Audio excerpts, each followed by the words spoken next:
तो वो गैर मुस्लिम जो मुसलमान हुआ ना, उसने बताया कि सबसे पहले तो 5 नमाजें हैं भाई। हम अगर अल्लाह को माने तो अल्लाह से रिलेशन तो हो, तो ये इस्लाम है जो हमें 5 दफा मस्जिद में लेकर आता। और लाता कितने बेहतरीन स्टाइल के साथ है, कैसे बेहतरीन अंदाज के साथ लाता है इस्लाम। ये भी हो सकता था कि खामखा की कुर्बानी दिलवाई जाती कि 5 दफा तुमने उल्टे लटकना है ताकि पता चल जाए तुम्हारा अल्लाह से क्या है, रिलेशन है। तो ये भी तो कुर्बानी होती कि नहीं होती, लोग दिलवा रहे होते हैं। फौज में ना, जब हम जो एनसीसी की ट्रेनिंग की है ना कॉलेज में, तो वो फौजी सूबेदार हमें ट्रेनिंग देते थे।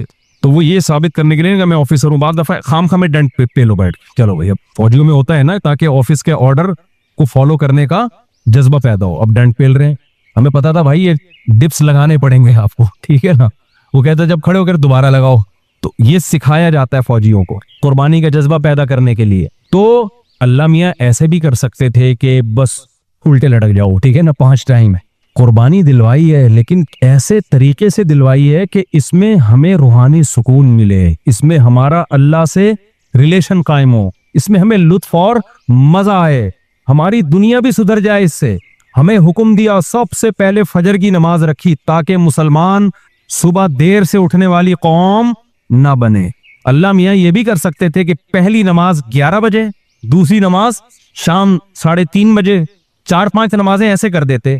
झेलम वाली सरकार ने तो कर दी, फजर रखी है और जोहर के बारे में बोला है कि असर से 20 मिनट पहले आप जोहर असर पढ़ लें और गुरूब आफ्ताब होते ही मगरिब इशा भी इकट्ठी पढ़ लें। तो ये अमली तौर पर 2 नमाजें हुई हैं, ठीक है ना। 5 नमाजों का मतलब होता है अपनी तमाम मसरूफियात को दोबारा से फारिग करके नमाज के लिए आना। जोहर में आप सारे काम छोड़ के आते हो, फिर वापस चले जाते हो, फिर असर में अलग से आते हो, फिर वापस चले जाते हो, फिर मगरिब में अलग से आते हो, फिर वापस चले जाते हो, फिर ईशा में अलग से आते हो। ये 5 दफा कुर्बानी दिलवाई जा रही है। अगर इस तरह से नमाजें इकट्ठी करने का इस्लाम में हुक्म होता तो 3 दफा कुर्बानी होती, 5 दफा कुर्बानी नहीं होती। देखो, हम जोहर से पहले 4 सुन्नतें पढ़ते हैं और 4 फर्ज पढ़ते हैं। उन सुन्नतें पढ़ने में कोई कुर्बानी होती है हमें? इसलिए कि तो नमाज के लिए आए हुए ही है ना। तो अगर हम 4 फर्ज के साथ 4 असर भी पढ़ ले तो असर की कुर्बानी थोड़ी ही फिर ये। तो 5 नमाजों का मतलब ही 5 टाइम पे आना है। इसमें शॉपिंग वॉपिंग ही तो रुकावट बनती है। और आपने शॉपिंग के लिए कह दिया है अहले हदीस। हालांकि अहले हदीस ये मानते नहीं है, लेकिन ये इसकी आदत है झेलम वाली सरकार की कि किसी भी मसलक में कोई भी उल्टा फतवा दे रहा होगा ना, तो उस उल्टे मौलवी को लाके हाईलाइट करके मसलक को बदनाम करना। तो एक अहले हदीस का क्लिप वो चलाया कि एक अहले हदीस कहते हैं कि मैं जब 12:30 बजे शॉपिंग के लिए जाता हूँ ना अपनी बीवी को लेके, तो 12:30 बजे जोहर के साथ क्या पढ़ लेता हूँ। ये झेलम वाली सरकार का क्लिप मैंने खुद अपने कानों से सुना है कि 12:30 या 12 बजे जैसे ही जोहर का वक्त दाखिल हुआ तो जोहर के साथ फौरन क्या पढ़ लेता हूँ, असर से। हालांकि कुरान में सूरह नूर अल्लाह क्या कहते हैं, रिजालुल ला तुल्हीहिम तिजारतुन वला बैउन अन जिक्रिल्लाहि व इकामिस सलाह। मस्जिदों में ऐसे लोग होते हैं कि उनको तिजारत अल्लाह की याद और नमाज से गाफिल नहीं करती। बिजनेस ही अल्लाह की याद, और अल्लाह फरमाते हैं मस्जिदों में होते हैं। पता चलता है कि कहाँ आगे पढ़नी होती है, जमात से भी और अपने टाइम पे भी।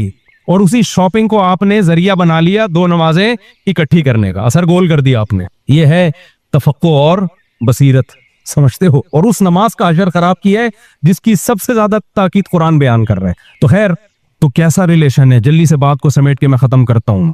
सबसे पहले अल्लाह क्या कहता है, इस मुसलमान अपने मुस्लिम होना साबित करने के लिए कि मेरा अल्लाह से रिलेशन है, अल्लाह ने कहा कि 5 टाइम नमाज पढ़नी पड़ेगी। और ये 5 टाइम नमाज क्यों रखी है पता है आपको? क्योंकि वक्त में बहुत बड़ी तब्दीली होती है। अल्लाह कहते हैं जब भी इस कायनात में बड़ी तब्दीली होगी तो सबसे पहले मेरे सामने सजदा करोगे, उसके बाद अपने कामों में लगोगे। तभी तो कुरान कहता है अक़ीमिस्सलात लिदुलूकी शम्सी इला गसक़िल लैल, नमाजों को कायम करो दुलूके शम्स, सूरज ढलकने के वक्त, इला गसक़िल लैल, और रातों के अंधेरों में। तो गसक़िल लैल में 2 नमाजें आ गई, मगरिब और इशा। ये दोनों रात की नमाजें हैं, लेकिन इन दोनों के औकात में बड़ा फर्क होता है। मगरिब में फुल अंधेरा नहीं होता, लेकिन रोशनी भी नहीं होती, बहुत ज्यादा वक्त में तगय्युर हो जाता है। और गसक़ुल जो है लैल जब इंतहाई दर्जे की होती है तो वो इशा का वक्त जब बिल्कुल क्या हो जाता है, अंधेरा। आगे अल्लाह कहते हैं वक़ुरआन अल फजरी, और फिर फजर का वक्त बिल्कुल डिफरेंट टाइम होता है। मगरिब का वक्त बाकी औकात से बिल्कुल मुख्तलिफ है। सूरज ढल गया, गुरूब हो गया, लेकिन अभी रोशनी है, अंधेरा शुरू नहीं हुआ। फिर घुप अंधेरा हो गया। ये क्या है? ये बड़ा तगय्युर हो रहा है जमीन के अंदर। तगय्युर समझते हो, तब्दीली, चेंजिंग, आसान लफ्ज इस्तेमाल करना चाहिए मुझे भी। बड़ी चेंजिंग आ रही है टाइमिंग में, और इससे इंसान के जज्बात में और एहसासात में बड़ा फर्क पड़ता है। जोहर तो फजर का वक्त बिल्कुल डिफरेंट है, अभी दिन तुलू होने वाला है, फिर सूरज होते होते जब ढलकता है ना, बिल्कुल बुलंदी पे पहुंच के तेज तपती हुई धूप होती है, जिसको अल्लाह दुलू के शम्स कह रहे हैं। दुलू कहते हैं ढलकना। तो सूरज का जो ढलकना है ना, बुलंदी पे जाके लुढ़कना नीचे, इसको क्या कहते हैं? इसमें अल्लाह ने दो नमाजों का जिक्र कर दिया, ज़ोहर और असर। इसलिए कि दुलूक जो मोतदबी होता है, गाड़ी उर्दू फिर इस्तेमाल कर रहा हूँ, मोतदबी काबिल जिक्र दुलूक, वो एक असर में होता है, एक ज़ोहर में होता है। मैंने वो क्लिप रिकॉर्ड करवाया था ना आकिब सईद को कि 5 नमाजें अपने टाइम पर हैं, और ये कुरान की साइज से साबित है कि नमाजों के 5 टाइम है, 3 टाइम की नमाजें कुरान में नहीं है। तो उस पर मैंने कहा था कि दुलूक शम्स है ना, सूरज का ढलकना, तो मोतदबी ढलकना, काबिल जिक्र ढलकना एक ज़ोहर के वक्त होता है, एक असर के वक्त। क्योंकि असर के वक्त 45 पे आ जाता है और ज़ोहर के वक्त बुलंदी पे जाके ढलकता है। तो उसके नीचे के लोगों के कमेंट्स आए हुए थे कि अगर कुरान का ये मतलब है ढलकने के वक्त, तो फिर तो हर वक्त सूरज ढलक रहा है। समझ में आया पागल किसे कहते हैं? ये है मुज्तहिदीन, यानी उनका दावा यह था कि 3 वक्त है नमाज के कुरान में, ज़ोहर है और इशा है और फजर है। तो 3 वक्त से ये साबित करना चाहते हैं कि ज़ोहर असर मिला के पढ़ लो और मगरिब इशा मिला के पढ़ लो। असल में 3 टाइम है, ये गलत है। दुलूक शम्स का लफ्ज है कुरान में, और दुलूक से मुतलक दुलूक मुराद है, और मुतलक से फर्द कामिल मुराद होता है। मोतदबी, देखो फर्द कामिल को मैं मिसाल से समझाता हूँ। पहले मैं ये जो जिन्होंने एतराज किया ना उटपटांग किस्म का, इनके एतराज का जवाब दूं। ये कहते हैं हर वक्त, वाकई हर वक्त तो दुलूक हो रहा है, लेकिन इसका तो कोई भी कायल नहीं है। ऐसे तो 1 करोड़ नमाजें हो जाएंगी। अबे सूरज बुलंदी पे जाके जब तक पूरा गुरूब नहीं होता तो हर सेकंड ढलक ही रहा है ना, तो क्या हर सेकंड में नमाज पढ़ेंगे? तो जाहिर है कुरान वो बात करेगा जो इंसानों के फहम के मुताबिक होंगी। तो इससे साफ पता चलता है वो ढलकना मुराद है जो काबिले जिक्र ढलकना हो। तो काबिले जिक्र ढलकना, जिसको इस्तिलाह में कहते हैं मोतदबी ढलकान, वो जब है जब बुलंदी पे जाके पहली दफा ढलकना शुरू हो और फिर 45 के जाविये पे आ जाए। इससे ज्यादा ढलकान वाली नमाज हदीस से साबित भी नहीं है। नहीं आई मेरा ख्याल है बात? तो मुतलक से फर्द कामिल मुराद होता है। इसको मैं मिसाल से समझाता हूँ। देखो मैं आपसे कहता हूँ चाय लेकर आओ, आप बर्फ डाल के ठंडी चाय ले आए, मैं कहूंगा ये क्या ले आया? आप कहें आपने बोला था गर्म चाय लाओ। मैं बोलूंगा जब मैंने चाय का लफ्ज मुतलक बोला है, उसके साथ कोई गर्म या ठंडे की कैद नहीं लगाई, तो उससे फर्द कामिल ही मुराद होता है। कामिल फर्द चाय का क्या है? कामिल दर्जे की चाय क्या है? जो गर्म होती है, दरमियानी दर्जे का मीठा होता है और मुनासिब सी पत्ती होती है। मैंने आपसे कहा चाय लेकर आओ, आप 6 चम्मच जहर बना के ना पत्तियों के डाल के ले आए और सब। मैंने कहा ये क्या लेकर आया है? आप कह रहे हैं, आप बोल रहे हैं चाय। मैं कहा भाई तू जहर बना दी, तो आप बोलो आपने ये थोड़ी कहा था नॉर्मल चाय, आपने तो चाय बोला था। तो चाय में तो कोई भी चाय। समझ में आ रही है बात की नहीं आ रही? ये चीजें उसूल फिक़ह में पढ़ी जाती हैं जो आजकल के स्कॉलर्स ने नहीं पढ़ी, तभी कुरान हदीस का मतलब भी इनको समझ में नहीं आता। तो अल मुतलक़ु इज़ा उतलिक़ा युरादु बिहिल फर्दुल कामिल, ये उसूल फिक़ह का मसला है और लुगत का भी मसला है। ये कायदा है, ज़ाब्ता है कि जब भी कोई लफ्ज अल इतलाक़ बगैर किसी कैद के बोला जाएगा तो फर्द कामिल मुराद होता, अकमल नहीं। अकमल का मतलब बहुत ऊपर की जाफरान वाली चाय, ना ना ना, फर्द कामिल जो नाकिस ना हो। जाफरान वाली चाय ले आओगे फिर भी बुरा लगेगा।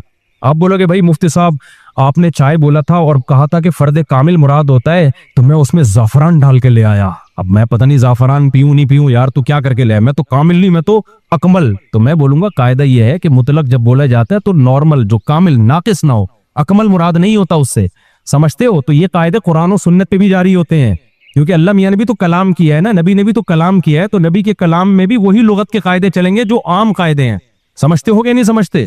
तो अब देखो कुरान कह रहा है अक़ीमिस्सलात लिदुलूकी शम्स, सूरज के ढलकने के वक्त। तो ढलकने से फर्द कामिल जो कामिल दर्जे का ढलकना है, तो कामिल दर्जे का ढलकना एक जब बिल्कुल बुलंदी पे जाके ढलकना शुरू होता है, इसको कहते हैं ढलकना, पहली दफा जब ढलकना। और दूसरा जब 45 के जाविये पर जो असर के करीब का टाइम है, जिसमें सूरज में तगय्युर पैदा होना शुरू हो जाता है, तो ये ढलकना है। तो अब जब भी जमीन में कोई नया टाइम दाखिल होता है ना, तो अल्लाह कहते हैं क्या करना है? सबसे पहले अल्लाह का शुक्र। तभी उलमा ने उसूल फिक़ह की किताबों में लिखा है कि नमाजों के जो औकात है ना, यही नमाज का सबब है। समझते हो? अल्लाह मियां ने नमाजों के औकात को नमाज का सबब बना दिया। अब इस बात को भी समझो, असल में नमाज का सबब है अल्लाह के एहसानात। नमाज जो हम पढ़ते हैं इसका असल सबब क्या है? अल्लाह के एहसानात। अब अल्लाह के एहसानात तो 24 घंटे हैं, तो क्या 24 घंटे पढ़ते रहें? जाहिर है उसमें हरज है। तो अल्लाह मियां ने क्या किया? अल्लाह मियां ने बोला देखो शरीयत का एक उसूल है। अभी क्या तुम्हें पूरा उसूल फिक़ह बैठा के समझाऊं मैं, लेकिन क्या करें, समझाए बात समझ में आती नहीं। देखो शरीयत का और कॉमन सेंस का भी एक उसूल है कि जब किसी, पहले मुश्किल उर्दू में समझाता हूं फिर एक्सप्लेन करूंगा। जब किसी हुक्म का मदार हकीकत किसी हकीकी सबब पे रखना मुमकिन नहीं होता ना, तो सबब ज़ाहिर पर हुक्म का मदार रखा जाता है। मुश्किल है, मुझे पता है, आसान करके समझा रहा हूँ। देखो, हम जो सफर में 2 रकतें पढ़ते हैं, इसकी असल वजह है मशक्कत। क्यों हम 2 रकतें पढ़ते हैं? भाई टेंशन है सफर में। अल्लाह ने नमाज क्या कर दी कि भाई सफर में आदमी ऐसे राहत में नहीं होता जैसे घर में होता है ना। तो अल्लाह मियां ने क्या हुक्म दिया कि भाई कितनी पढ़नी है? 2 पढ़नी है। तो असल जो वजह है ना सफर में 4 की 2 जो अल्लाह ने कर दी है, इसलिए कि सफर में आदमी इतनी खुशी और राहत में नहीं होता, बल्कि थोड़ी सी टेंशन में होता है। लेकिन अगर अल्लाह ताला ये कहते कि टेंशन ही पर हुक्म का मदार है, तो ये टेंशन कम होने के बजाय बढ़ जाती है। वजह उसकी है कि हम सोचते रहते पता नहीं मुझे सफर में टेंशन हो भी रही है कि नहीं हो रही है। बाज दफा लोग सफर में घर की निस्बत ज्यादा खुश होते हैं। आप जा रहे हो जहाज में या ट्रेन में, बड़ा मजा आ रहा है आदमी को, यार अल्लाह मियां ने तो कहा था टेंशन की, अब तो टेंशन नहीं हो रही। तो वहमी तो वैसे ही बढ़ जाता, वहमियों का प्रोग्राम ना। वो तो सारा जो 6 घंटे जिसका वजू नहीं होता, वो ये कैसे सोचेगा कि मुझे टेंशन हो रही है कि नहीं हो रही। फिर अगर हो रही है तो कितने कितने किलो टेंशन हो रही है। बाज़ दफा हो रही है लेकिन आदमी कहता है यार इतनी तो मुझे घर में भी होती है, या हो सकता है नहीं होती है। तो इस्लाम इन बखेड़ों से निकाल के अल्लाह मियां ने क्या किया, भाई सफर सबब है टेंशन का और टेंशन सबब है नमाज का। तो असल सबब तो टेंशन है, लेकिन अगर टेंशन पे मैंने डाल दिया ना मदार, तो ये टेंशन कम नहीं होगी, बढ़ेगी। लिहाजा सफर पे डाल दिया मैंने। अब सफर होगा तो छोड़ दो, टेंशन है या नहीं, वो 2 पढ़ा करो। नहीं है बात, मेरा ख्याल है।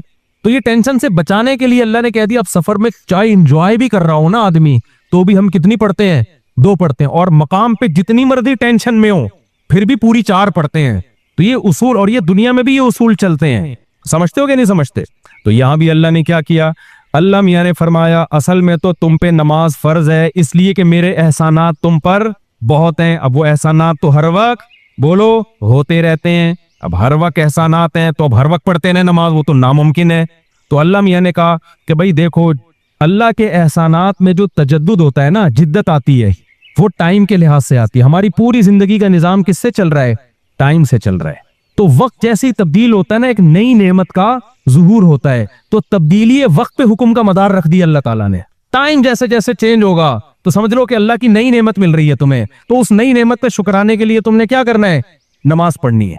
तो टाइम चेंज होता है। तो टाइम जो है ना, अब टाइम तो 24 घंटे में हर सेकंड में चेंज हो रहा है। तो वही बात है, अल्लाह ने कहा हर सेकंड में चेंज हो रहा है, लेकिन दुलूक शम्स वाला टाइम और रात वाला टाइम और वो कुरान अल फजर, फजर वाला टाइम, ये इसमें टाइम में बड़ा तगय्युर आता है। तो बड़ा तगय्युर आता है तो नई नेमत मिल रही है। और लिहाजा जब नई नेमत मिल रही है, हकीकत में ना भी मिल रही हो और हकीकत में इससे पहले भी मिल रही हो नहीं, लेकिन अब फर्ज ये कर लिया गया है कि जब टाइम चेंज होगा तुम्हें नई नेमत मिलेगी, और नई नेमत मिलेगी तुम पर लाजिम है कि अल्लाह का शुक्र अदा करो आप। तो इसलिए उलमा ने इस मसले को बड़ा अच्छा समझा, उसूल फिक़ह में एक्सप्लेन किया है कि नमाजों का जो सबब है ना, वो क्या है? औकात की तब्दीली। जैसे 2 रकतों का सबब सफर है, हालांकि असल में नहीं है, असल में तो कुछ और है, लेकिन अब अल्लाह ने क्या बना दिया सफर को। तो ऐसे ही नमाजों के वाजिब होने का सबब क्या है? वो वक्त में बड़ी तब्दीली। तो ये 5 टाइम इस जमीन पर ऐसे हैं जिसमें बड़ी तब्दीली होती है, और इन बड़ी तब्दीलियों से इंसान को अल्लाह की नेमतों का एहसास होता है। अगर ये टाइम रुक जाए ना, तो हमारी जिंदगियों की रंगीनियां खत्म दम। सिर्फ फजर ही का टाइम हो, जोहर में जो अलग सी इंसान की फीलिंग होती है, असर में अलग फीलिंग होती है, मगरिब में अलग, इंजॉय करता है इंसान लाइफ को ना। हर वक्त उसे मगरिब का टाइम चाहिए, उसे ईशा भी चाहिए, लेकिन हर वक्त ईशा नहीं चाहिए। उसे फजर की बहारें भी चाहिए, लेकिन हर वक्त फजर की बहारें नहीं चाहिए। उसे दोपहर की चिलचिलाती धूप भी चाहिए, हर वक्त नहीं चाहिए। शाम की ठंडी छांव भी चाहिए जो असर के टाइम होती है। और कैसे समझाएं मेरे भाई, मेरे पास इसके अलावा तभी तो 5 नमाजें हैं, तो 2 नमाजें इकट्ठी बैठी नहीं होती, समझ रहे हो? क्योंकि औकात 5 टाइम चेंज होते हैं और बड़ी तब्दीली आती है, तो 3 टाइम क्यों पढ़ रहे हो भाई तुम नमाज? बाकी कुरान और हदीस के हवाले क्या है वो मैं इंशाल्लाह भी रिएक्शन रिकॉर्ड करवाऊंगा, उस पर वो आ जाएंगे। तो मेरे भाई, तो ये इस्लाम है जो हमें कहता है कि जब वक्त में बड़ी तब्दीली होगी तो तुम्हें अल्लाह की नेमत को वाकई होता भी है। आप रात को सो जाओ टाइम पे, सुबह सादिक का वक्त जब होता है ना, नींद पूरी होती है, खुदा की कसम दिल में जरा सी भी अल्लाह की मोहब्बत का जज्बा होना, तो इंसान के दिल में अल्लाह की मोहब्बत की चिंगारियां पैदा होती हैं सुबह के टाइम को देख के कि मेरे रब ने मुझे रात को सुला दिया और बेल आखिर अब सूरज दोबारा से निकल के अपनी जिम्मेदारी पूरी करने वाला है। दिल चाहता है अल्लाह को राजी करूं, उठूं, मैं अल्लाह के सामने जाऊं। हम तो पोस्तियों की तरह, मेजॉरिटी तो सोरी होती है ना, उठती 12 बजे है कम वक्त, उसको क्या पता वो सुबह और वो छांव सितारों की और वो नूर शायर ने कहा था, अगला मिसरा बोल गया क्योंकि नबी में रट्टा लगा के याद किया था 9th क्लास में उर्दू अदब में। वो सुबह और वो छाँव सितारों की और वो नूर, देखे तो गश करे अरिनी गोए ओजे दूर। वाह वाह, अब याद आ गया। आपको समझ में नहीं आया होगा क्योंकि उर्दू बर्बाद हो रही है। शायर ने कहा है अरिनी, मूसा अलैहिस्सलाम ने कोहे तूर में कहा था ना अरिनी, ए अल्लाह मुझे अपना जलवा दिखा। तो गोए ओजे तूर, तूर के पहलू से जो आवाज आई थी ना अरिनी, तो वो वाला मंजर, वो रूहानी मंजर होता है वो सुबह और वो छाँव सितारों की और वो नूर, यानी सितारों की छाँव के बाद जब सुबह पैदा होती है ना, तो वो कोहे तूर वाला मंजर, रूहानी मंजर पैदा होता है जब कोहे तूर से मूसा अलैहिस्सलाम की अरिनी की आवाज आई थी। इस शायरों का तखय्युल होता है, कोई मेरे पे तौहीन का फतवा ना लगा देना भाई। तो फतवे मार्केट में तौहीन के आजकल बहुत हल्के चल रहे हैं। तो हम अपने बयान की तरफ चलते हैं। तो ये 5 नमाजें अल्लाह ने क्या कर दी मेरे भाई, बोलो। असल तो इबादत इस्लाम में है ही नमाज। असल क्या है, 5 टाइम दिन में। तभी उलमा कहते हैं माफी नहीं होती है, कभी मौत तक चलती रहती है, क्योंकि टाइम आता रहता है ना, टाइम आएगा तो नमाज लाजिम होती रहेगी, या तो टाइम रोक लो। हम जब गए थे वहां नॉर्वे में थे ना, तो बहुत लंबी रात थी, तो वहां टाइम रुका हुआ था रात का। तो मगरिब और ईशा और फजर में ठीक ठाक फासला होता था। फजर 8:45 बजे हो रही थी सुबह, और ईशा मेरा ख्याल है 4:30-5 बजे। तब चूंकि टाइम रुका हुआ था ना, मगरिब के बाद ईशा का वक्त, फजर का वक्त आ ही नहीं रहा, ईशा का वक्त, ईशा के बाद फजर का वक्त आ ही नहीं रहा, तो टाइम रुक गया, तो नमाज भी क्या हो गई, रुक गई। ठीक है, देर से पढ़ो, तो क्योंकि टाइम चेंज होगा तो हुक्म अल्लाह का नमाज का आपकी तरफ मुतवज्जो होगा। हाँ, जिन इलाकों में 6-6 महीने 3-3 महीने सूरज निकलते ही नहीं है, वहां फिर हदीस में आता है कि उसमें फिर हदीस में कुछ और है, वो फिर अभी मसला बयान करूंगा तो बात लंबी हो जाएगी। ये उन जगहों की बात है जहां दुलूक शम्स हो रहा है, सूरज निकलता है और 24 घंटे के अंदर गुरूब हो जाता है, तो वहां फिर नमाजें किस तरह ही पढ़ी जाएंगी, टाइम के साथ अल्लाह ने उसको जोड़ दिया है। देखो, एक चीज का खूब ख्याल करो, अपने आप को हमें अमली जिंदगी से जोड़ना पड़ेगा। ये तो आज इज्तिमाई दुआ हुई, हकीकत बताऊं मुझसे इज्तिमाई दुआ नहीं मांगी जाती। अल्लाह का बड़ा फजल है, मुझे आदत है कभी कभार, मैं नहीं कह रहा कि को बहुत नेक हूं, जब भी कुछ तौफीक टूटी फूटी मिलती है, दुआ मांगने का लुत्फ तन्हाई में आता है। ये तो इसलिए ताकि लोगों को थोड़ा सा दुआ मांगने का सलीका आ जाए, थोड़ा सा अल्लाह के सामने गिड़गिड़ाने का ज़ौक़ पैदा हो जाए।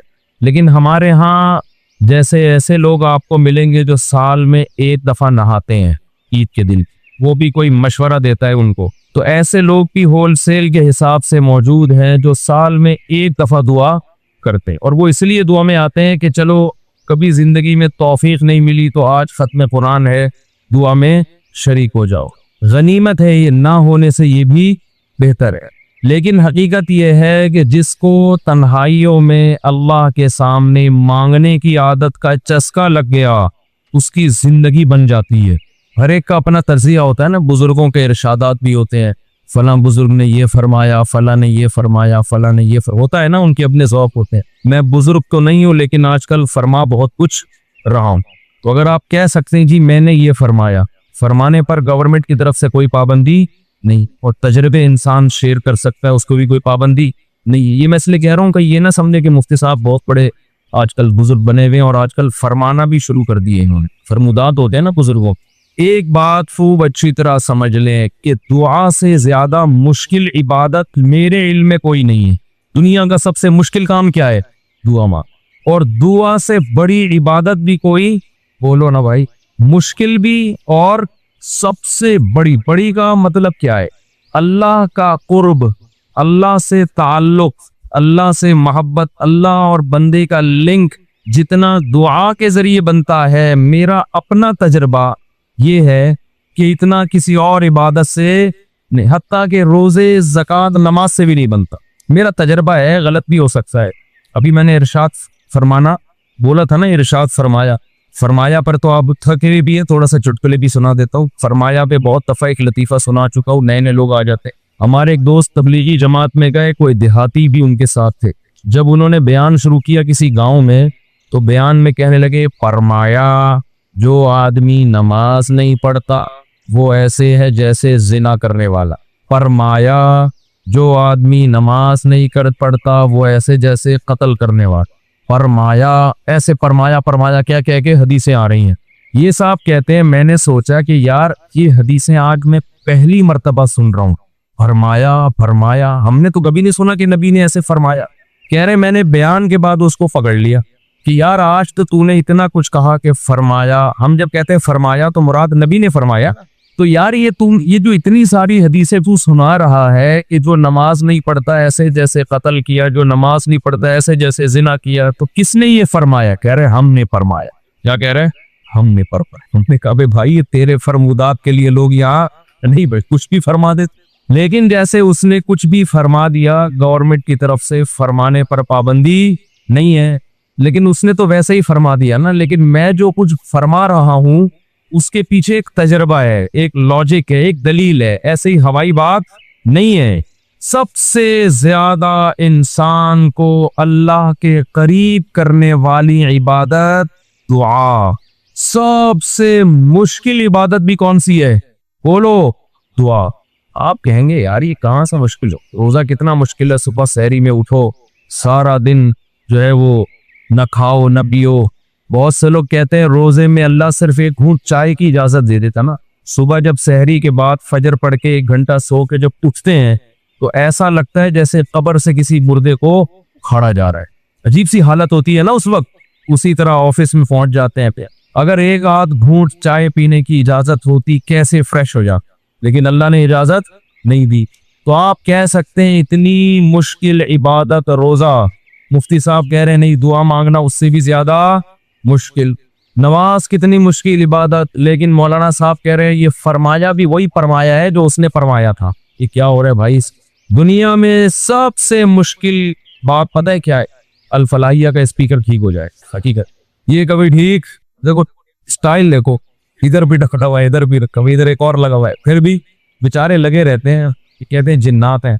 तो आप कह सकते हैं भाई कैसे मुश्किल है असल में दुआ। और एक और इश्काल होगा, आप कहते हैं लोग तो बहुत दुआएं मांगते रहते हैं। कितनी दुआएं मांगते हैं ना, सुबह शाम दुआएं मार्केट में चल रही हैं होलसेल के हिसाब से। असल में वो दुआएं पढ़ी जा रही हैं, मांगी। बोलो, दुआ पढ़ना बहुत आसान। यूनुस अलैहिस्सलाम ने मछली के पेट में ला इलाहा इल्ला अंता सुब्हानका इन्नी कुन्तु मिनज़ ज़ालिमीन कह के दुआ पढ़ी नहीं थी, ये दुआ मांगी थी। और हम क्या कर रहे होते हैं? पढ़ रहे हो। जितने मर्द यहाँ बैठे हैं, जितनी खवातीन बयान सुन रही हैं ऊपर, उनसे गुजारिश है कि अपने मामूलात में दुआ का इजाफा करें और अल्लाह से दुआ मांगने का मामूल बनाएं। दुआ मुश्किल क्यों है ये मैं बताना चाह रहा था। बाकी जितनी इबादतें हैं उनमें कितनी टेंशन होती है, वुजू करो, फिर चल के आओ, सुबह सहरी में उठो, रोजा रखो। दुआ में तो कुछ भी नहीं, यूं करो और पढ़ना शुरू कर दो। असल में दुआ नाम है दिल के लगने का, जज्बे के साथ मांगने का। शैतान इंसान को ये पावर कराता है कि तू मांगता है मिलेगा तुझे कुछ भी नहीं, इसलिए मांगता है ही नहीं, पढ़ता है। क्योंकि जब मांग रहे होते हैं ना तो पता होता है कि मिलने वाला बोलो कुछ भी नहीं। लेकिन चूंकि मुसलमान है, शायद ट्राई करके देखते हैं, शायद कुछ हो जाए, तो जबान थोड़ी घिस जाएगी। इस जज्बे से जब दुआ मांगी जाती है तो वो दुआ दुआ नहीं कहलाती। दुआ का मतलब ये होता है कि मैंने जिसके दरबार में हाथ फैलाए हैं वो बड़ा जवाद और करीम है। और नबी ने फरमाया अल्लाह को इस बात से शर्म और हया आती है कि कोई उसके सामने हाथ उठाए और अल्लाह उन हाथों को खाली वापस कर दे। जैसे इलाके का सेठ हो, सखी भी हो, कोई भिखारी उसके पास आए और वो सेठ उसे धक्के देके निकाल दे तो उनसे शर्म आएगी। अगर वो गैरतमंद होगा तो अल्लाह से ज्यादा गैरतमंद दुनिया में कोई भी नहीं है। तो जिनको ये एहसास हो जाता है ना कि जो हम मांग रहे हैं वो मिल रहा है, तो आप सोचो एक बादशाह ने आपको ऑफर दे दी कि यार जो 1 घंटे में जितना मांगना है मांग लो, मैं सब दे दूंगा। तो आप सारे काम काज को छोड़कर किसको फोकस करोगे? बोलो। जब तक आप थक के चूर नहीं हो जाओगे आप रट्टा लगा के रखोगे, मांगते ही रहोगे, मांगते ही रहो। आपको पता है सब मिल रहा है। दोबारा मिसाल देता हूँ, वजीर आजम आ गए भी आपके पास, आपके घर पे आयादत के लिए, कोरोना में कोई केस चल रहा था, मिसाल दे रहा हूँ, ऐसा होता नहीं है लेकिन first ones upon a time, और उसने आप बल्कि ब्लैंक चेक दे दिया आपको, किसी से IMF ने ब्लैंक चेक दे दिया, जितने पैसे बोलोगे मिल जाएंगे। ऐसा होता नहीं है, मिसाल देने पर गवर्नमेंट की तरफ से कोई पाबंदी नहीं। तो आप उस चेक पे क्या लिखोगे? बोलो। 5 रुपए, 10 रुपए, 20 रुपए, 30 रुपए।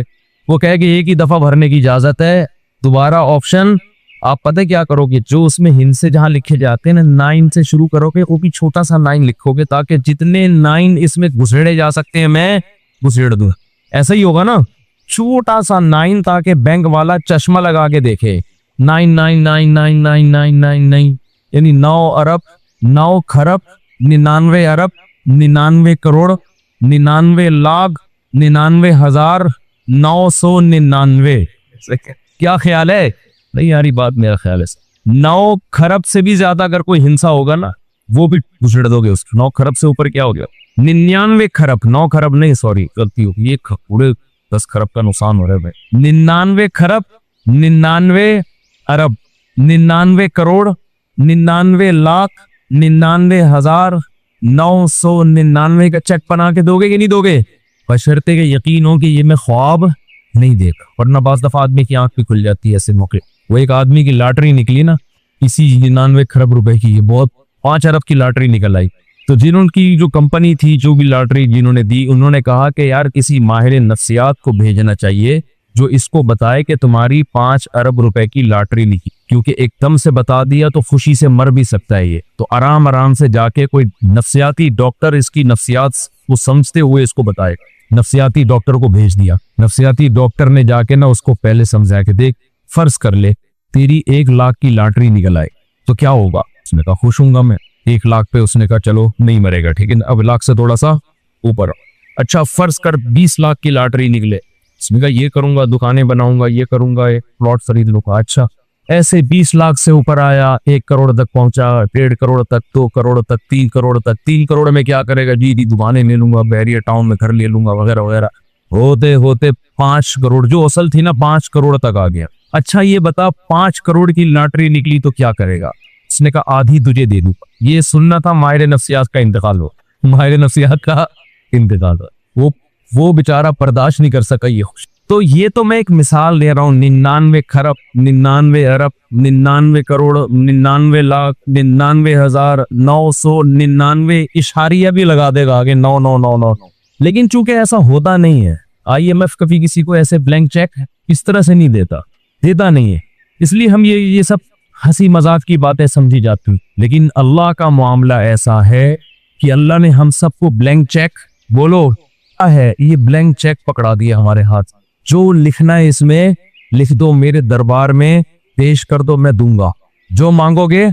बोलो भाई, अब जिसको इस पर यकीन है ना, उसको जितना वो दुआ को फोकस करता है इतना किसी और इबादत को फोकस नहीं।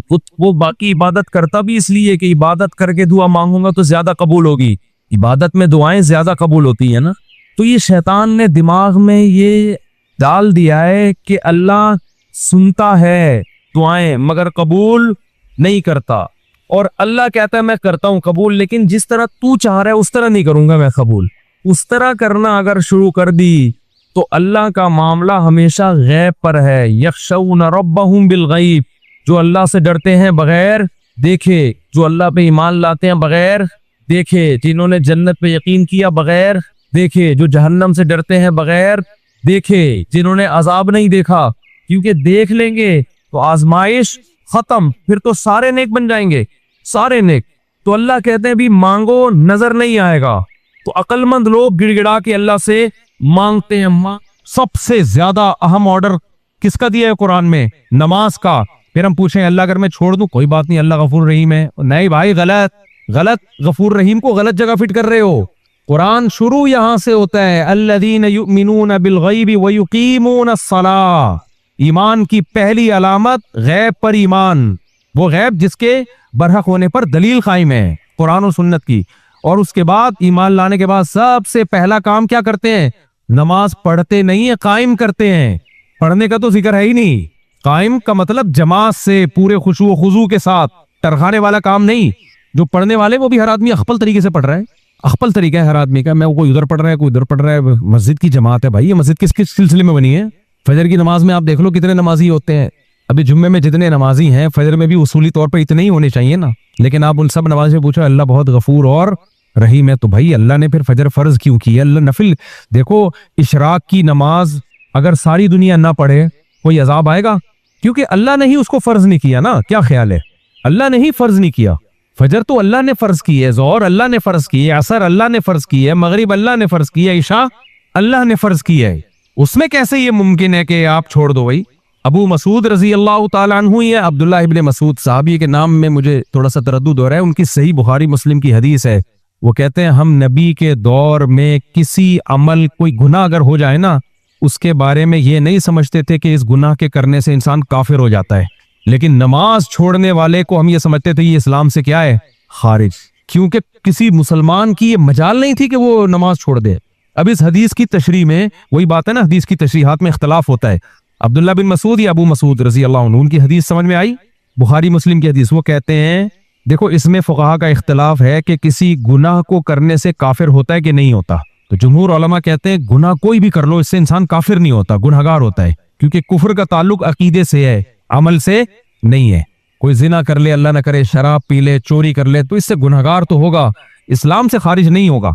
लेकिन नमाज छोड़ना एक ऐसा जुर्म है, ऐसा गुनाह है कि जिसके बारे में तीन इमाम, इमाम मालिक, इमाम अबू हनीफा, इमाम शाफी कहते हैं कि काफिर तो नहीं होता, कुफर के करीब पहुंच जाता है। लेकिन इमाम अहमद इब्ने हम्बल रहमहुल्लाह ताला कहते हैं कि अगर किसी ने जान कर फर्ज नमाज छोड़ दी तो वो सच्ची मुच्ची में काफिर हो जाता है। समझ में आ रही है बात कि नहीं आ रही है? वो सच्ची मुच्ची में क्या हो जाता है?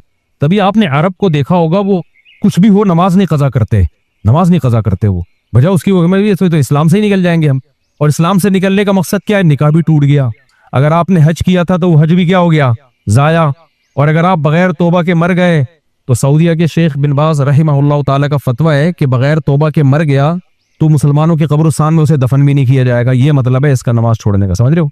रफी भाई को इश्काल उड़ गया, फिर बच्चे, रफी भाई एकदम बच्चों पे आ जाते हैं कि फिर बच्चे क्या पैदा हो रहे हैं। खैर तो इमाम अहमद बिन हम्बल की दलील भी कमजोर नहीं है, वो दलील में यही हदीस पेश करते हैं जो मैंने बुखारी मुस्लिम की हदीस पेश की। सहाबी रसूल कहते हैं कि हम नबी के दौर में किसी गुनाह के बारे में ये नहीं समझते थे कि उस गुनाह को करने से इंसान काफिर हो जाता है, गुनाहगार होता है, वो काफिर नहीं होता। लेकिन नमाज छोड़ने वाले के बारे में हम ये समझते थे ये क्या है? काफिर। बाकी तीनों अइम्मा की तरफ से जो इसका जवाब दिया जाता है इस हदीस का, वो ये है कि भाई चूंकि उस जमाने में काफिर ही नमाज छोड़ता था, मुसलमान के बारे में तसव्वुर नहीं था, तो इसलिए जो नहीं आ रहा है इसका मतलब था वो काफिर है। तो ये तो उन्होंने जमाना ही नहीं देखा था ना कि मुसलमान भी हो और नमाज भी नहीं पढ़ रहा, ये तो वो उनके ध्यान में तसव्वुर ही नहीं था कि मुसलमान होके भी कोई नमाज छोड़े। तो राजे बात यही है कि नमाज छोड़ने से इंसान काफिर नहीं होता। लेकिन इससे ये तो पता चलता है कि सहाबा की नजर में इस्लाम की जो सबसे बड़ी अलामत थी वो क्या थी? नमाज। मस्जिद में आ रहा है, नहीं आ रहा, आ रहा है तो मुसलमान है, नहीं आ रहा है इसका मतलब मुर्तद हो गया। ये वो वाकई उसको मुसलमानों के कब्रिस्तान में दफन नहीं करते, वो समझते थे कि ये तो काफिर, मुसलमान होता तो आता ना। लेकिन आप सारे बेनमाजियों से पूछो, कहते अल्लाह बहुत गफूर रहीम है, अल्लाह माफ करने वाला है, अल्लाह मफरत कर देगा। इसका मतलब ये तो अल्लाह का एक तरह से माज अल्लाह के हकाम का मजाक उड़ाना हो गया। क्या ख्याल है?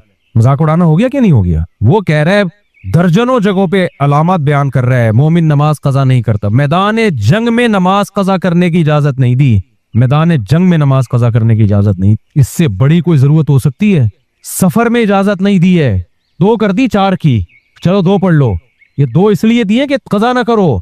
सफर में मैं देख रहा हूं तो लोग छोड़ के, सफर है भाई, सफर में चलता है, चलता होता तो अल्लाह 4 की 2 ना करता ना। अल्लाह कहता है 4 पढ़ो, नहीं पढ़ी जाए तो छोड़ देना। तभी सफर में सुन्नतें मुअक्कदा नहीं रहती, 4 की 2 नहीं होती सफर में। क्यों? सुन्नत मुअक्कदा का ताल्लुक इससे है कि पढ़ना मुश्किल है कि नहीं है। तो अगर सफर में मुश्किल है तो पूरी छोड़ दो, नहीं मुश्किल है तो फिर पूरी पढ़ो। उसका ताल्लुक सफर से नहीं है, उसका ताल्लुक है कि पढ़ना मुश्किल है या नहीं है। बाज़ दफा एयरपोर्ट पे आप, वो जहाज निकल रहा है या ट्रेन निकलने वाली है तो आप छोड़ दो सुन्नत मुअक्कदा। लेकिन कहीं स्टे किया हुआ है आपने 10 दिन, तो हो तो सफर में, लेकिन उलमा लिखते हैं फिर वहां सुन्नत मुअक्कदा पढ़नी पड़ेगी आपको। नबी से जो सुन्नतें या सहाबा से जो सुन्नतें छोड़ना सफर में साबित है वो ट्रेवलिंग के दौरान, क्योंकि उसमें मुशक्कत होती है। अब लोग क्या कर रहे होते हैं, 10 दिन कहीं जाके स्टे किया हुआ है, वहां भी सुन्नतें नहीं पढ़ रहे। भाई यहाँ तो मुअक्कदा ही है यहाँ, क्योंकि सफर सुन्नतों का, अब मैं फिकी इस्तिलाह इस्तेमाल करूंगा इसके लिए कि जो फर्ज नमाज कसर की जाती है उसका ताल्लुक मशक्कत हुक्मिया से है, यानी सफर से है, चाहे मशक्कत हो या ना हो। लेकिन सुन्नत मुअक्कदा का ताल्लुक सफर से नहीं है, मशक्कत से है। तो सफर में मशक्कत चूंकि होती है तो इसलिए नहीं पढ़ो, लेकिन कहीं स्टे किया हुआ है तो अब थोड़ी मुशक्कत है। आप 10 दिन के लिए चले गए अपनी नानी के यहाँ लाहौर में आप अपनी नानी के यहाँ गए हुए 10 दिन के लिए, बड़े आराम से नानी के यहाँ जाके तो इंसान एंजॉय करता है ना। हम तो बचपन में जब अय्याशी के लिए नानी के यहाँ ही जाया करते थे। कहते हैं बच्चा ददियाल में पिटता है, ननियाल में बिगड़ता है, खाता पीता है, वहाँ नानियों की तबीयत में रहम का मादा ज्यादा होता है, दादियां थोड़ी सी अलग स्टाइल की होती हैं। तो अब नानी के आप गए हुए हो तो इससे ज्यादा रिलैक्स कभी हो सकते हो? तो वहां सुन्नतें पढ़नी पड़ेंगी। फर्ज तो 2 ही पढ़ेंगे क्योंकि सफर से ताल्लुक है फराइज का। सुन्नत मुअक्कदा का इससे ताल्लुक नहीं है कि सफर है या हजर, इससे ताल्लुक है कि आपके लिए पढ़ना आसान है तो पढ़ लो, मुश्किल है तो छोड़ दो। तभी अल्लाह ने सुन्नतें 4 की 2 नहीं की हैं, इसलिए कि उसको पूरी सुन्नतें छोड़ने की आपको इजाजत दी है। फर्ज को चूंकि छोड़ने की इजाजत नहीं है, इसलिए अल्लाह ने 4 की 2 कर दी है कि ये मैंने खुद तुम्हें सहूलत दे दी है ताकि छोड़ने का उजर ना रहे। और सुन्नतें जो 4 थी वो 4 ही हैं, क्योंकि छोड़ने का उजर है तुम्हारे पास। अगर मशक्कत है तो छोड़ सकते हो उसको, तुम समझते होगे नहीं समझते तो। लेकिन आप जितने बेनमाजी हैं आप उनसे पूछो, अल्लाह गफूर रहीम है भाई, तुम ये मौका नहीं है, ये बोलो यार बस अल्लाह से डर लगता है, दुआ करो अल्लाह नमाज की तौफीक दे। हम अपने बड़ों से सुना करते थे कि पहले जमाने में गांव देहातों में जो कभी नमाज नहीं पढ़ता था ना, उसका जनाजा नहीं पढ़ाया जाता था। पहले ये रिवाज था मुसलमानों में। ये देखते थे ना जो नमाजी है ही नहीं, पढ़ता ही नहीं है, तो जो उलमा थे, वो इलाके के इमाम थे, वो नमाज नहीं पढ़ाते थे, जनाजा यानी उसका। तो इसी तरह मेरे भाई अल्लाह ताला ने ये जो मैंने आयत पढ़ी ना, जाहिरी गुनाह को भी छोड़ दो, बातिनी गुनाहों को भी छोड़ दो। क्यों? जो गुनाह कमा रहे हैं सय्युजज़ौन, अनकरीब उनको बदला दिया जाएगा। और सबसे बड़ा जुर्म शिर्क के बाद क्या है? नमाज कज़ा करना, नमाज कज़ा करना। और ये जो कुरान की आयत है कि ए मेरे बंदो अल्लज़ीना असरफू अला अनफुसिहिम, जो अपनी जान पर ज्यादती कर बैठे हो, ला तक़नतू मिर रहमतिल्लाह, अल्लाह की रहमत से नाउमीद मत हो।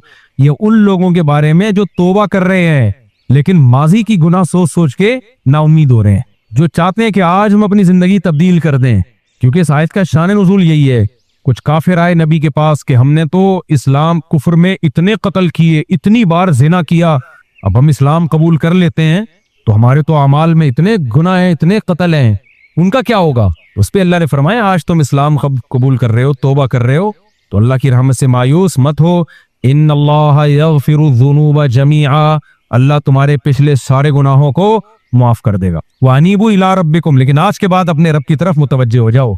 इसी तरह कोई मुसलमान भी अगर तौबा करता है, काफिर इस्लाम नहीं ला रहा बल्कि मुसलमान है जो गुनाहों की जिंदगी में गुजरी, अब वो चाह रहा है यू टर्न ले ले, पलट जाए, तो शैतान मायूस करता है अब क्या करेगा भाई, इतने साल तूने बुराइयों में गुजार दिए। तो अल्लाह कहते हैं ना ना, जो जब भी अल्लाह के दर पे आ जाए, अल्लाह का दर मौत से पहले पहले खुला हुआ है। जो तौबा करके जिंदगी बदलना चाहे उसके लिए अल्लाह अरहमुर राहिमीन भी है, गफूर और रहीम भी है। तो चाहता ही नहीं है तो मेरे भाई फिर ये कहना कि अल्लाह माफ कर देगा, ये बड़ी जुर्रत और दिलेरी की बात है। अल्लाह ने तो नहीं कहा कि मैं माफ कर दूंगा, कोई अल्लाह का ऐसा कोई एग्रीमेंट।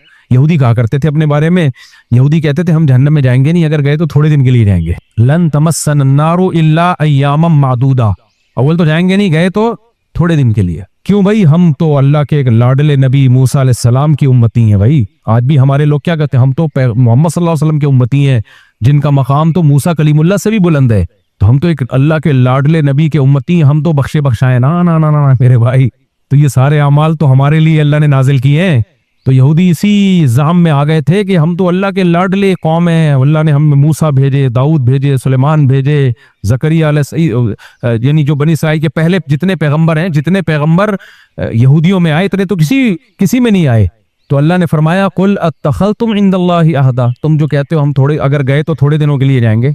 तो अल्लाह ने कहा कि अत्तखज़्तुम इंदल्लाहि अहदा, क्या अल्लाह ने तुमसे कोई एग्रीमेंट किया है भाई? आप कहीं जाते हो कोई चीज खरीदने के लिए, आप बोलते हो मुझे तो तुम ये फ्री में दोगे क्योंकि मैं तुम्हारे चाचे के पुप्पे के खाला का बेटा हूँ। कह भाई मैंने कोई अनाउंसमेंट की हुई है कि जो मेरे चाचे के पुप्पे की खाला का बेटा होगा उसको ये चीज फ्री में मिलेगी? क्या ख्याल है? देखो मुझसे लोग मिलने के लिए आते हैं, बाज़ दफा बेवक्त आते हैं, बेवक्त आके फिर मैं बहुत ज्यादा डिस्टर्ब हो जाता हूँ सारे कामों में। तो कहते हैं मैं जापान से आया हूँ, इतनी दूर से आया हूँ। तो मैं क्या कहता हूँ भाई, मैंने कहा था आप जापान से बगैर बताए आ जाओ।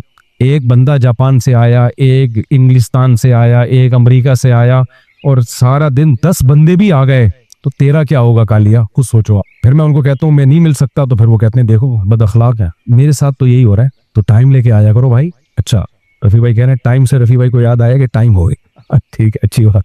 तो बस जब बात को मैं समेट के खत्म करता हूँ।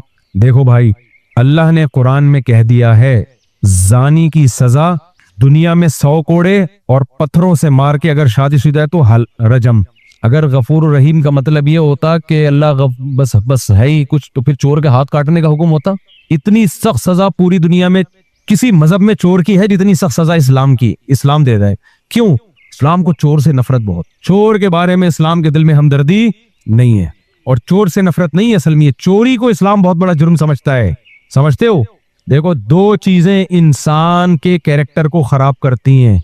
कैरेक्टर की डेफिनेशन क्या है? जबान, आपकी जबान, और माली मामलात में खयानत। झूठ बोलने वाला कैरेक्टर लेस होता है, और माली खयानत चोरी है ना। क्या ख्याल है? इन दो चीजों से तो इंसान के कैरेक्टर का पता चलता है ना। तभी अमेरिका में कानून है ना, सदर अगर झूठ बोल दे तो वो उसको सदारत से, वो नहीं, वो एक दफा केस बन गया था, सदर बुश पे बना था मेरा ख्याल है, क्लिंटन पे बना था, उसके बारे में केस हो गया था, इसने झूठ बोला है। हालांकि कोई इतनी बड़ी बात नहीं थी, लेकिन भाई अमेरिका का सदर ने झूठ कैसे बोल दिया, इतना बड़ा केस बन गया था, वो बड़ी मुसीबत में आ गया था कि भाई आप सदर होकर झूठ बोल रहे हो। तो झूठ, नबी सल्लल्लाहु अलैहि वसल्लम ने फरमाया कि सब कुछ हो सकता है, मोमिन झूठ नहीं बोल सकता, झूठ नहीं बोल सकता। और दूसरी चीज क्या है? पैसों के मामलात में आप दो नंबरी, किसी का पैसा खा रहे हो आप, ये मुसलमान नहीं कर सकता। तभी इस्लाम में चोरी की सजा क्या है? हाथ काट दो भाई।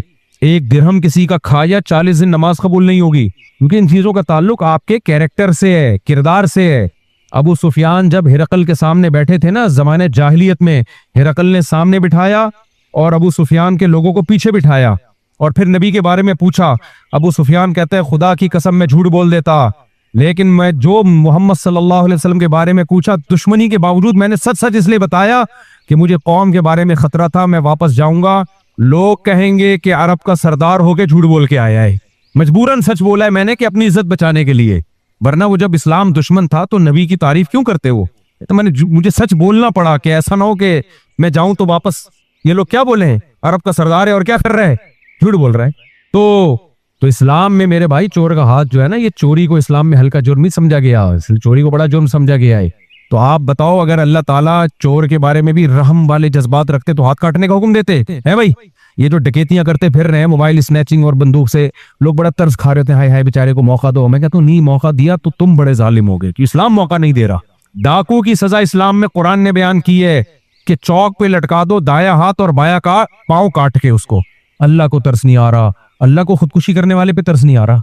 हम लोग तरस खा रहे थे, हाय बेचारे ने खुदकुशी कर ली, हाय बेचारे ने ये कर लिया, हाय बेचारे ने। और भाई अगर इतना काबिल तरस होता तो अल्लाह जहन्नम की आग में क्यों फेंकता उसको?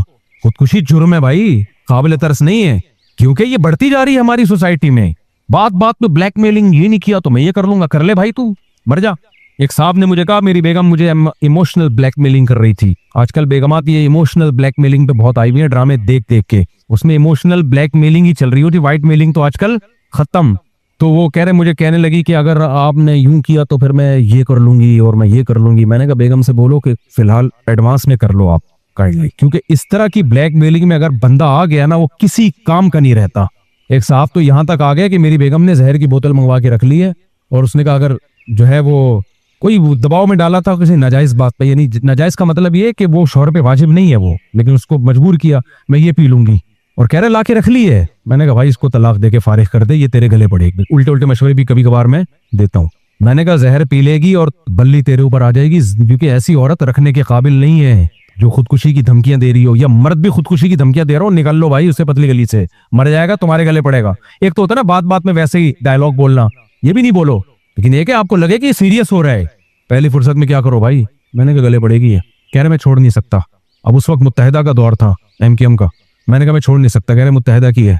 मैंने कहा फिर तू अपने लिए एक बोतल लाके रख ले, बेहतर ये कि मुत्तहिदा की है भाई।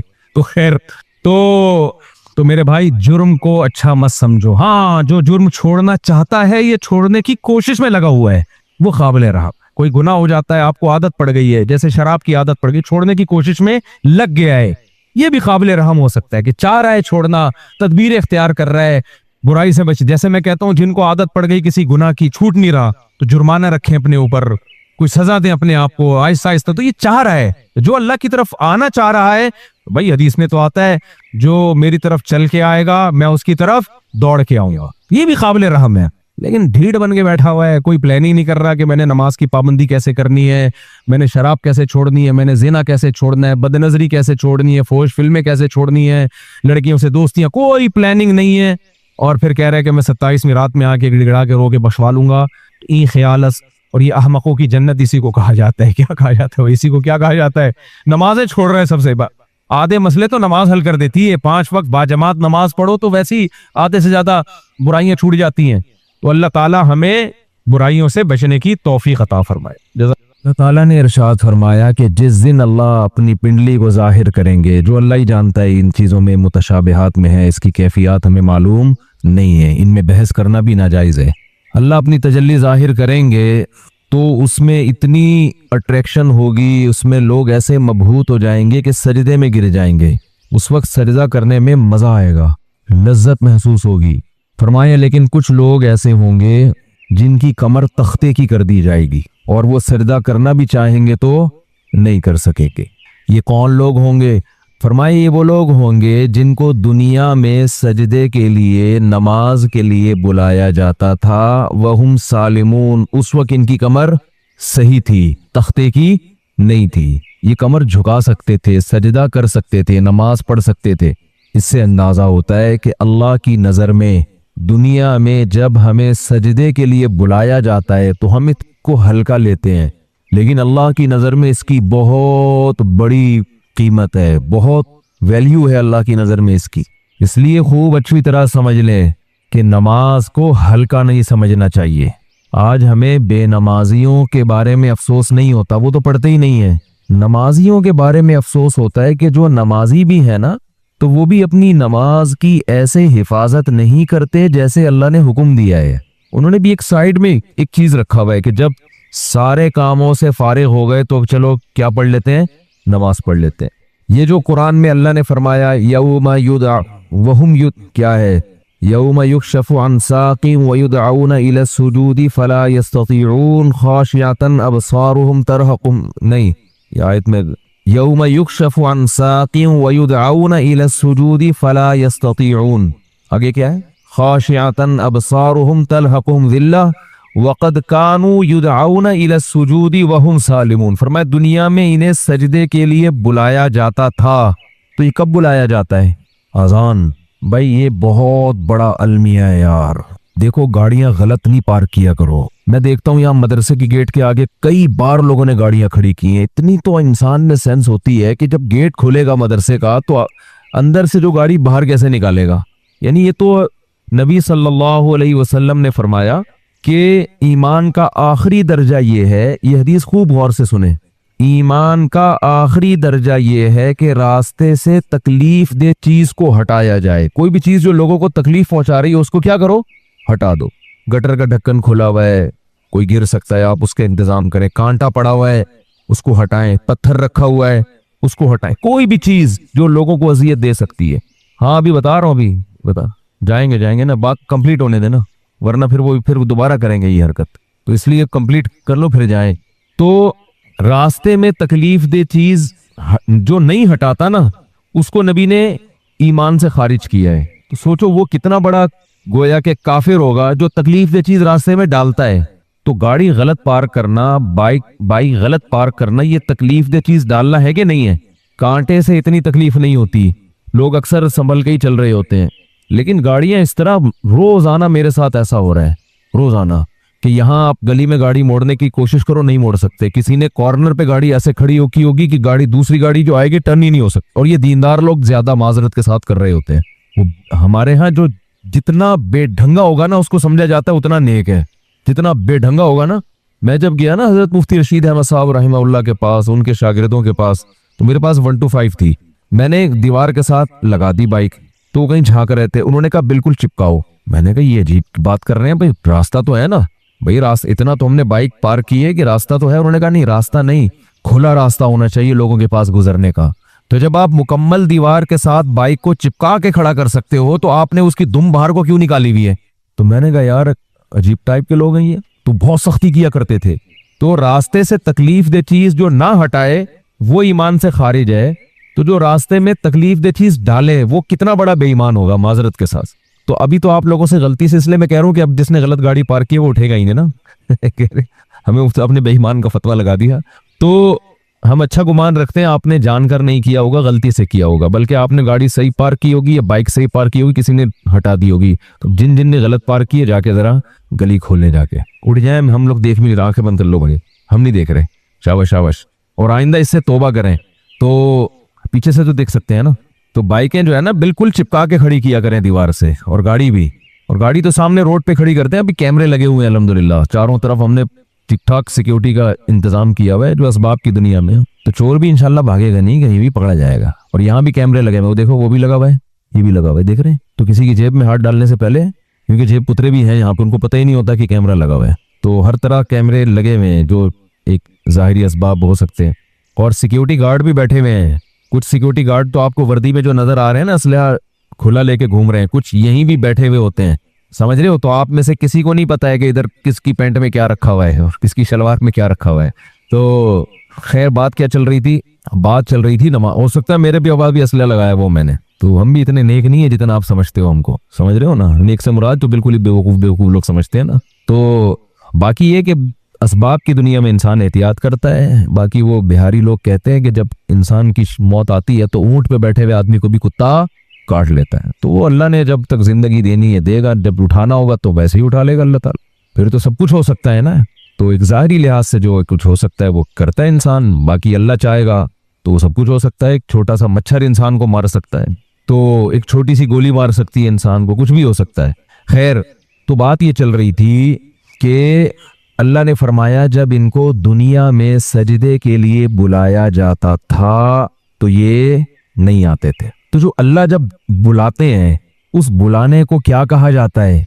अजान। अजान बड़ी जबरदस्त चीज है। मुझे तो हकीकत बताऊं, जो मैं मेरे जैसा नालायक जो नमाज की टूटी फूटी अहमियत अल्लाह ने हमारे दिल में पैदा की ना, वो अजान की वजह से, कि अल्लाह को नमाज से इतनी मोहब्बत है, इतनी मोहब्बत है, इतनी मोहब्बत है कि हर दफा पूरी तकरीर मुअज्जिन से कहलवाई जाती है।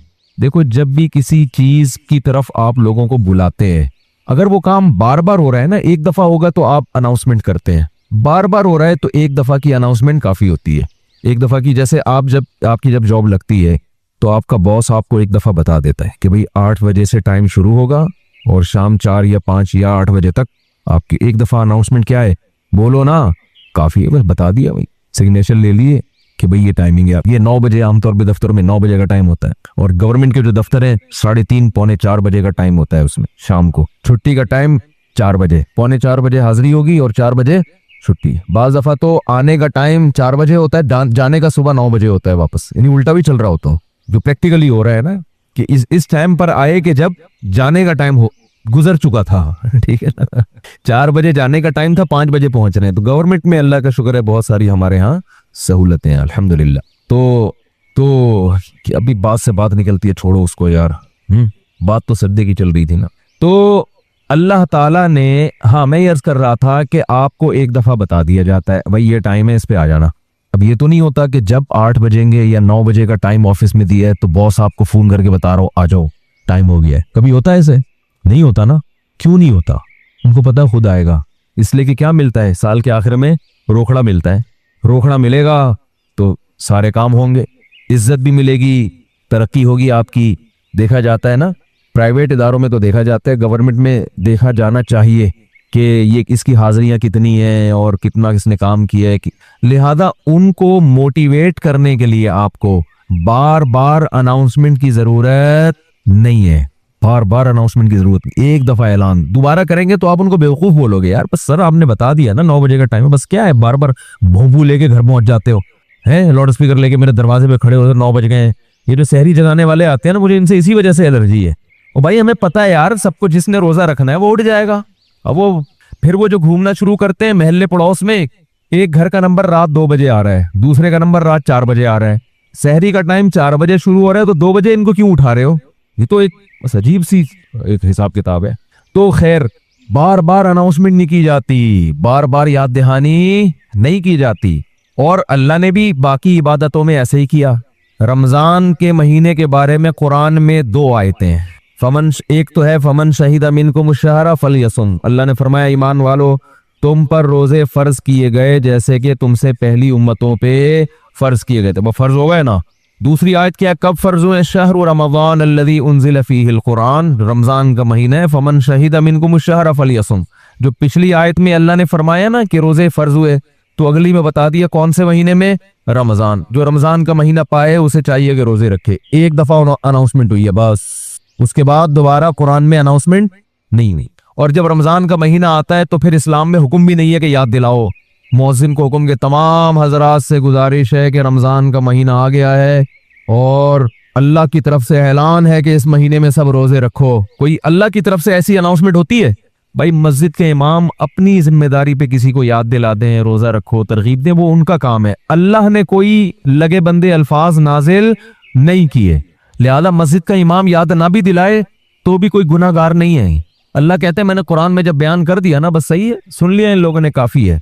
हज के बारे में एक आयत है कुरान में जिसमें फर्जियत का जिक्र है, वलिल्लाहि अलन्नासी हिज्जुल बैत मन इस्तता इलैहि सबीला। लोगों, अल्लाह के लिए लोगों पर लाजिम है कि वो बैतुल्लाह का हज करें जो वहां जाने की इस्तिताअत रखते हो। वमन कफरा, जो इस्तिताअत के बावजूद नहीं जाएगा, फ़इन्नल्लाह गनिय्युन अनिल आलमीन, अल्लाह को उसकी परवाह नहीं। एक आयत जिससे फर्जियत है, दूसरी आयत नहीं है। ये तो है कि इब्राहिम अलैहिस्सलाम ने यूं कहा था, हज के लोगों को कहा था कि हज करो। अल्लाह का जो